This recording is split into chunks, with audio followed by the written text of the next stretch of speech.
Hello, bachcho, let's read the question. The question says most farmers on wells and tubewells in their farms for irrigation to increase their produce. What adverse effect can this have?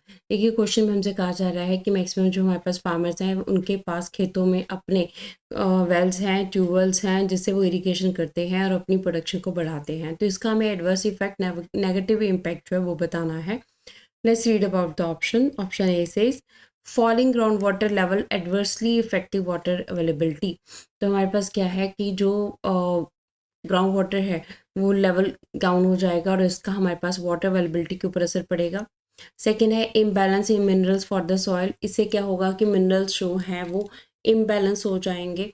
ठीक है, ज़मीन के अंदर. She says unequal distribution of water. Water की distribution equal नहीं होएगी. D says could be technical default. Technical default जो है हमारे पास आ जाएंगी.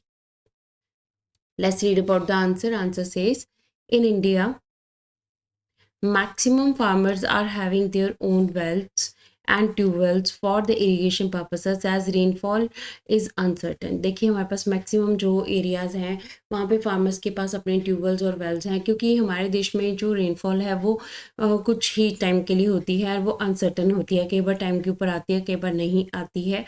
और so they have to use the ground water. इसीलिए जो है हमें एग्रीकल्चर करना है तो ग्राउंड वाटर को यूज़ करना पड़ेगा, इरिगेशन पर्पज़ को यूज़ करना पड़ेगा.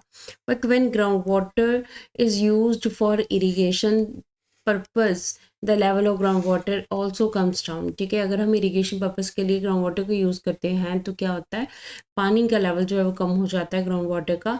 And which can create problems like drought और बैरन लैंड. तो इससे क्या हो सकता है, हमारे पास या तो ज़मीन जो पानी है अगर उसका लेवल कम हो जाएगा तो ज़मीन ऊपर जो मिट्टी है वो बंजर हो जाएगी, बैरन हो जाएगी और ड्रॉट प्रोन एरिया वो बन जाएगा. So it can cause water scarcity mining areas, जिसकी वजह से पानी की कमी भी आ सकती है.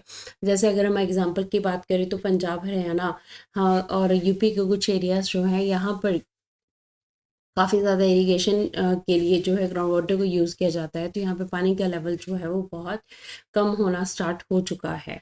सो अगर हम आंसर की बात करें, आंसर हमारे पास कौन सा आया है, ऑप्शन ए. इसको देख लेते हैं हम कि फॉलिंग ग्राउंड वाटर लेवल, पानी का जो लेवल है वो डाउन होएगा और जिसकी वजह से पानी की अवेलेबिलिटी के ऊपर असर पड़ेगा. This is the right answer of the question. अगर हम बाकी ऑप्शंस की बात करें तो इससे मिनरल का इम्बैलेंस तो बिल्कुल भी नहीं होगा.